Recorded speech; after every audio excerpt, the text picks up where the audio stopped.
Pedro explica na sua carta, em 2 Pedro, capítulo 3, e tende por salvação a longanimidade de nosso Senhor, como também o nosso amado irmão Paulo vos escreveu, segundo a sabedoria que lhe foi dada. Falando disto, como em todas as suas epístolas, entre as quais há certas coisas difíceis de entender, que os ignorantes e instáveis deturpam. Deturpam para quê? Para poder acusar Paulo de uma série de coisas. Como também deturpam as demais escrituras. Que escrituras são essas? Que outras escrituras? Que demais escrituras são essas? Do Antigo Testamento. Porque aqui, nesse tempo aqui, eles chamavam de escrituras aquelas do Antigo Testamento. Não havia ainda o Novo Testamento, no formato que nós temos hoje. Então eles chamavam de escrituras as escrituras do Antigo Testamento, o Velho Testamento. Mas quando Pedro compara o que estava acontecendo a respeito dos escritos do apóstolo Paulo, ele compara os escritos de Paulo com o status, o valor, a autoridade que tinham as escrituras do Antigo Testamento. Por isso que ele fala assim, os ignorantes e instáveis deturpam, como também deturpam as demais escrituras. Nisso aqui, ele chutou a bola pro gol, né? Pedro, de repente, colocou o selo de autoridade nas cartas de Paulo, com a mesma autoridade que tinham os escritos de Moisés, de Salomão, de Davi, de Samuel, dos profetas e todos mais. Agora ele está dizendo assim, isso tudo são as escrituras. Agora, quem é que não aceita as escrituras de Paulo, do apóstolo Paulo? Ele dá os nomes aqui. Pedro dá os nomes aos bois. Quem são os que não aceitam as coisas que Paulo escreve? Os ignorantes e instáveis. Então, uma pessoa, quando vem falar mal de Paulo, eu penso assim, é ignorante ou instável, ou as duas coisas. Não sou eu que estou falando, Pedro está falando. Os ignorantes e instáveis deturpam.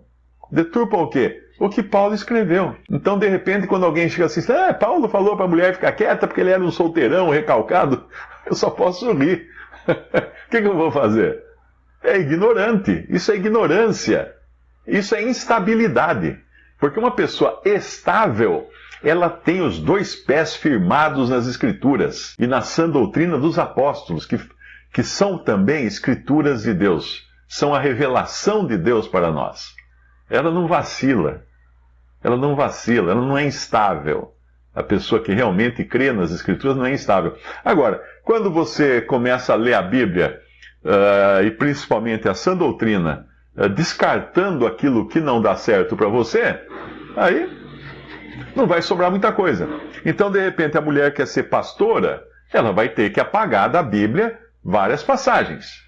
Ela vai ter que mandar para escanteio praticamente todo o ministério de Paulo, porque se ela não acredita na autoridade das Escrituras de Paulo, reveladas a Paulo, nos momentos em que ele fala do lugar da mulher, por exemplo, 1 Coríntios 11, que o homem deve descobrir a cabeça quando ora ou profetiza, e a mulher cobrir a cabeça quando ora ou profetiza. Ah, não, mas isso é porque naquele tempo, bababi, bababá, bababá, ok? Aí 1 Coríntios 14, permaneçam as mulheres caladas nas igrejas, porque não lhes é permitido falar, mas estejam submissas como a lei o ordena. Não, mas na lei não tem nada disso. A pessoa está pensando na lei de Moisés, mas não é na lei de Moisés. A submissão foi uma lei dada lá no Antigo Testamento, no Jardim do Éden. Quando o Senhor falou para Eva, né, o teu desejo será para com teu marido. Aquilo era uma lei, dada antes da lei que foi dada a Israel.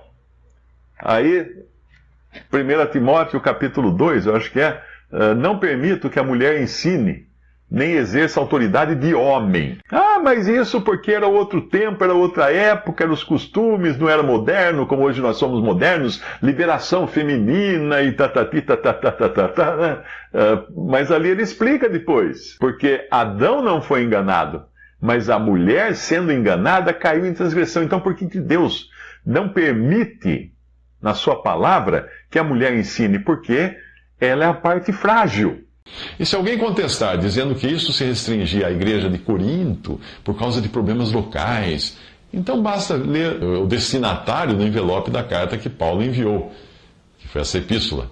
Está escrito assim: à igreja de Deus que está em Corinto, aos santificados em Cristo Jesus, chamados santos, com todos os que em todo lugar invocam o nome de nosso Senhor Jesus Cristo, Senhor deles e nosso.